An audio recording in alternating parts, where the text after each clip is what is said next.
कसत तुम्हाला भेटण्यासाठी आलो होतो. आता तुम्हाला भेटलो आणि निघून जा. मला माफ करा पोरीनो. आज बासरीतून इतके सुंदर स्वर. मी आणि प्रतिभाने निर्णय घेतलाय, आम्ही लग्न करतोय. काय? तुला आनंद नाही झाला वाटतं? मी तुझ्या प्रेमात पडले. नाही ना? नाही ना? खरं सांगण्याचं धैर्य होत नव्हतं माझ्यामध्ये. मग तिच्याशी खोटच बोललो.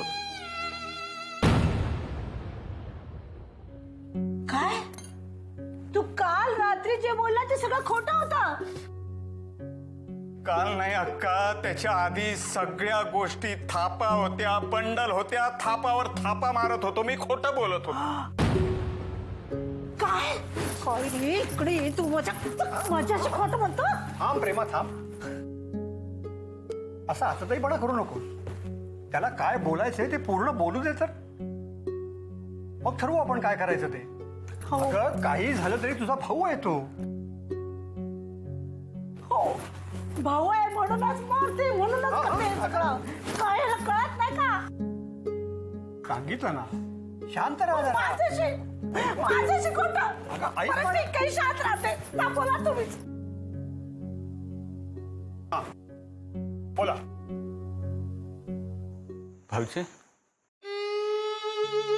प्रत्येक गोष्टीत मी प्रत्येकाला फसवतच आलोय. कालच्या प्रसंगाने मी हे घर सोडून जाण्याचा निर्णय घेतला होता. पण आता मला आशू आणि अंजू दिसल्या. मी बोललो त्यांच्याशी. मी आशू आणि अंजूला खूप छळलं, खूप मनस्ताप दिला. काय माझ्या मुलींना? हो, तुझ्या मुलींना, माझ्या भाच्यांना खूप छळलंय मी.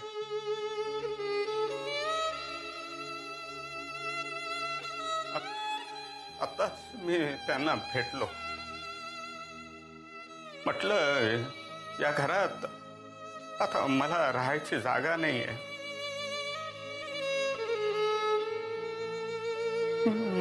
मी जातो. मला माफ करा. तर त्या म्हणतात कशा, हे मामा असा पळपुटेपणा शोभतो का तुला? आणि पळून जाणार कुठे? आणि माफी मागायची असेल ना तर प्रतिभाताईची माग, बाबांची माग, आईंची माग.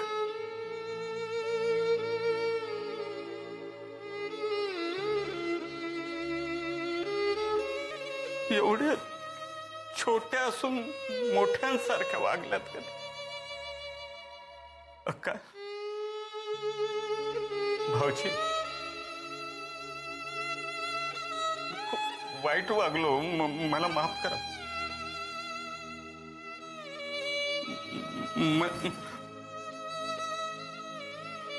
मला माहिती आहे तुझा स्वभाव, तू अशी मला माफ करणार नाहीस. खूप फसवलंय ना मी तुला. भाऊजी, तुम्ही तरी मला माफ करणार? ओ, माझा असा काही दुष्ट हेतू नव्हता हो,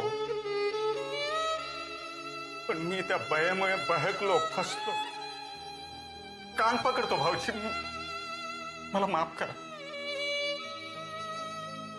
मला माफ कर, मी असं नाही करणार पण.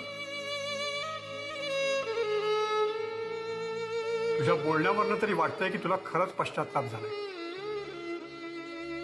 पण एक लक्षात ठेव, मी चांगल्याशी जितका चांगला आहे तितकाच वाईटाशी वाईटही वागू शकतो. पुन्हा जर अशी चूक झाली तर याद राख. अहो काय काय बोलताय तुम्ही? पुन्हा काय? आत्ताच्या आत्ता याला घरातून बाहेर काढा. मला माहित नव्हतं की हा आस्तींचा निखारा निघेल म्हणून. अगं, काय प्रेमा, आत्ताच्या आता बाहेर काढा याला. बाहेर काढा. जाऊ देत ना, आता जे व्हायचंय ते होऊन गेलेलं आहे. आता त्याच्यावरती उपाय शोधण्यात काहीच अर्थ नाही. आणि तशी त्यांना उपरती झाली आहे हे काय थोडं आहे का? सुबह का भूला शाम को वापस आहे असं समजून आता माफ करा त्याला.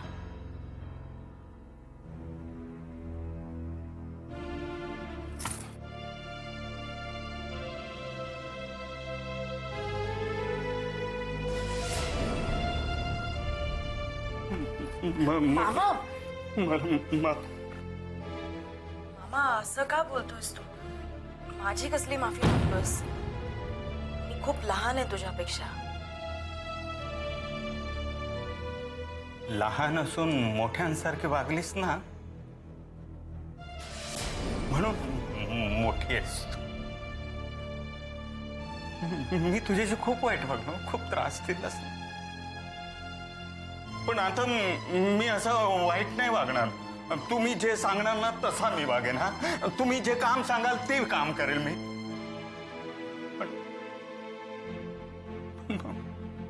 मला मला अंतर देऊ नका.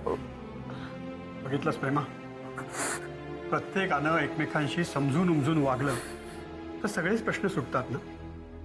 अगं, प्रेमानं जग जिंकता येतं, आपापसातले हेवे दावे नाही संपवता येणार.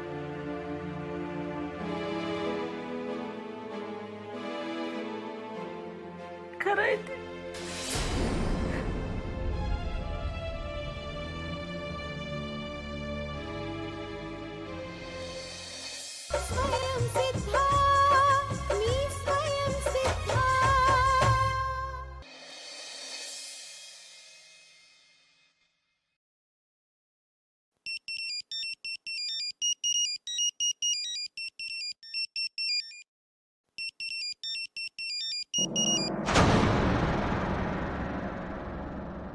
हॅलो. हॅलो.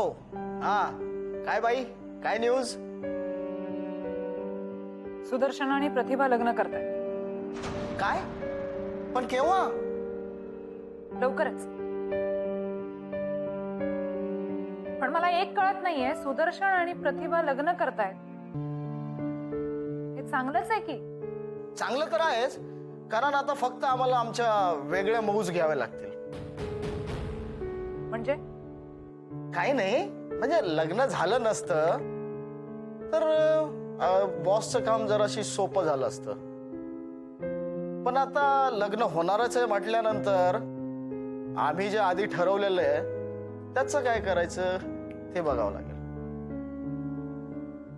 मला अजूनही कळत नाहीये हे सगळं मी काय करतेय, कुणासाठी करतेय, याच्यात कुणाचा फायदा आहे मला काहीही समजत नाही. ह्या गोष्टी तुला जाणून काय करायचंय? हा, तुझ्या कामाचा मोबदला तुला मिळतोय ना, बस. आणि हा, मनुष्याने कधी समुद्राचा तळ गाठण्याचा प्रयत्न करायचा नसतो. त्याने हाती तर काही लागतच नाही, उलट त्याच्यात बुडण्याची फार जास्त भीती असते. कळलं ना? हो, पण आता तुम्ही अथांग समुद्रात मला लोटता आहात, तर निदान त्या समुद्राच्या अंतरंगाची माहिती असणं मला आवश्यक आहे. हे बघा, एखादा कप्तान जेव्हा बोट घेऊन जात असतो समुद्रातून, तेव्हा समुद्राच्या तळाशी काय आहे याची माहिती आवश्यक असते. म्हणजे वादळाची परिस्थिती निर्माण झाली तर त्यातून कसा मार्ग काढायचा, एखादा शार्कने हल्ला केला तर कसं नियंत्रण ठेवायचं हे सगळं माहिती हवं. कळलं? तरच तो कप्तान जहाज सुखरूपपणे पहिलं तरी पोहोचवू शकतो.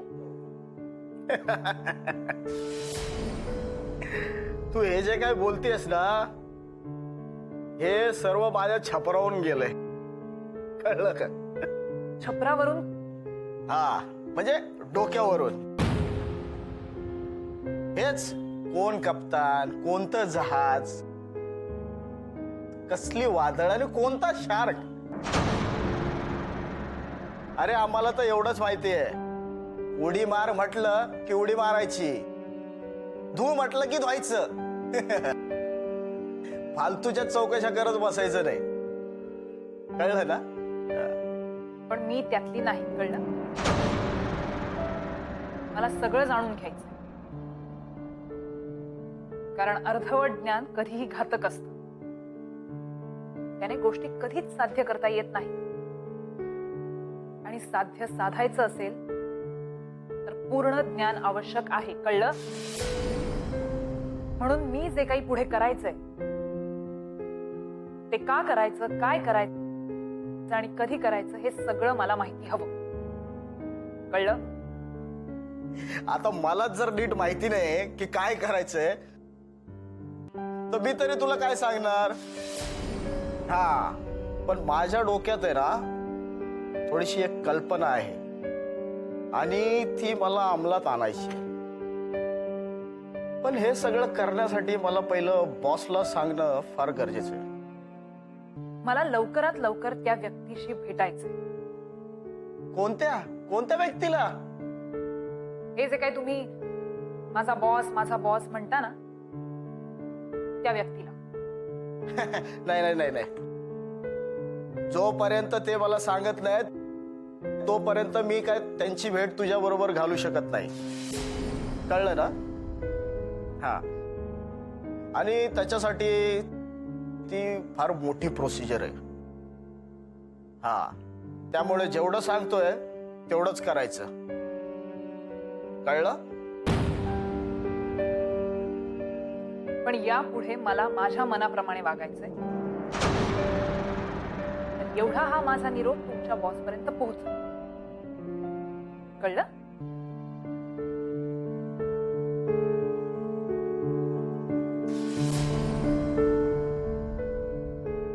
चायला पोरगी साधी साधी म्हणता म्हणता चांगलीच वस्तात निघाली की. हा? आपल्याला काय करायचंय? बॉसनी जर सांगितलं तर देऊ भेट घालून. आपलं काय जातं त्याच्यात?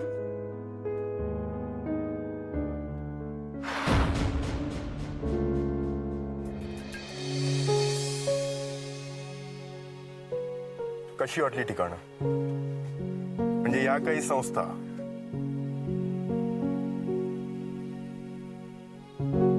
जिथे जावं तिथे तोच प्रकार. प्रत्येकाला पैसे किती काढता येतील हाच विचार. अरे पण अशा संस्थांना मुलांसाठी, गरजूंसाठी भरपूर पैसा येतो की बाहेरून. सरकारही त्यांना मदत करतं आपलं. वर यांचा पगार असतो तो वेगळाच. इतकं सगळं असून सुद्धा का ही माणसं इतका पैसा खातात आणि वर या मुलांचं नीट संगोपन सुद्धा करत नाहीत. शी, की घाणेरडी माणसं आहेत नाही. म्हणूनच तुला ही जागा दाखवली. पण सम्यक आमच्या बाईंच्या संस्थेमध्ये मात्र हा असला घाणेरडा प्रकार मी कधीच पाहिला नाही हा. आणि तसंही मला या गोष्टींची ना प्रचंड चीड आहे.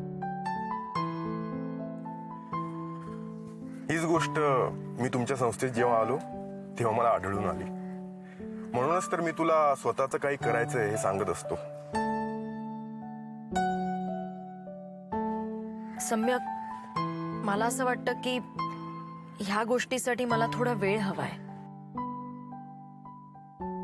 गेल्या काही दिवसांमध्ये इतक्या सगळ्या घडामोडी घडल्यात ना, आणि आता सुदर्शन बरोबर लग्न करतेय तर हो,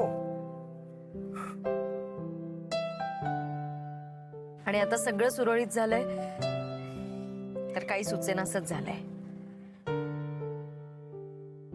एक मिनिट. आपण जरा बाजूला लावूया का?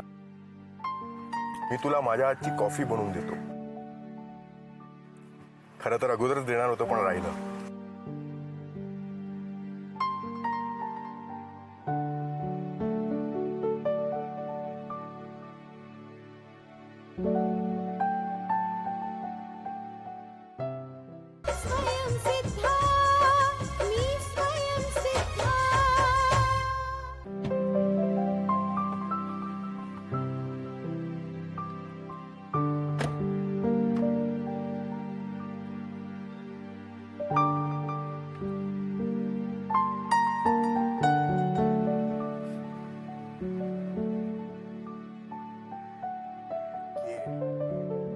ही घ्या माझ्या हातची कॉफी.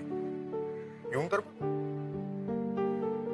असं काय वेगळं आहे या कॉफीमध्ये? कॉफी सारखी कॉफी असणार ना? काय ना प्रतिभा, जे रत्नपारखी असतात ना ते एखाद्या खड्याला न बघता न पारखता साधारण दगड म्हणून बाजूला ठेवत नाही. ते त्याला पारखतात आणि मग ठरवतात की ते काय. तसंच कॉफीच आहे. कॉफीची चव ना घेता नुसतंच कॉफी सारखीच कॉफी आहे असं जर तू ठरवलंयस तर मी काय बोलणार. त्यापेक्षा कॉफीचा आस्वाद घे आणि मग सांग. बर,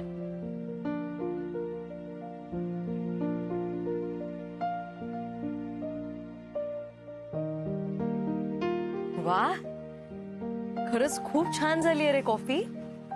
काय टाकलंस तू याच्यात? मग आणि या कॉफीत मी नक्की काय काय टाकलंय ते मी काय सांगावं? आपलं सिक्रेट रेसिपी आहे ते. तुला एक गंमत माहिती आहे? काय?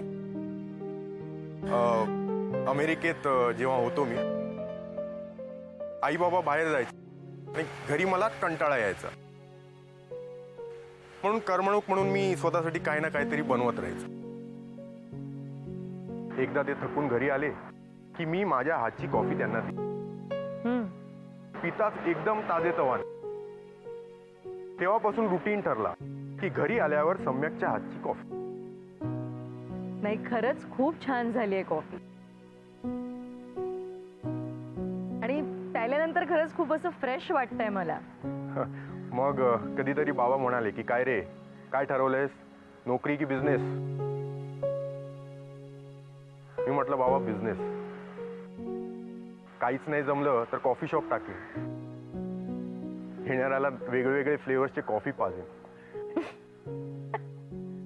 कसं असतं ना, म्हणजे मी जेव्हा इथे आलो सगळं बघितलं मी. CCD, बरिस्ता, म्हणजे ते आहे तिथलंच. पण आता इथे त्याचा एवढा पसारा झालाय आणि आपलं मुलं मुली 70-150 रुपये देऊन ते कॉफी पितात. आश्चर्य आहे. त्यात आश्चर्य काय? ज्यांना परवडतं ते पितात.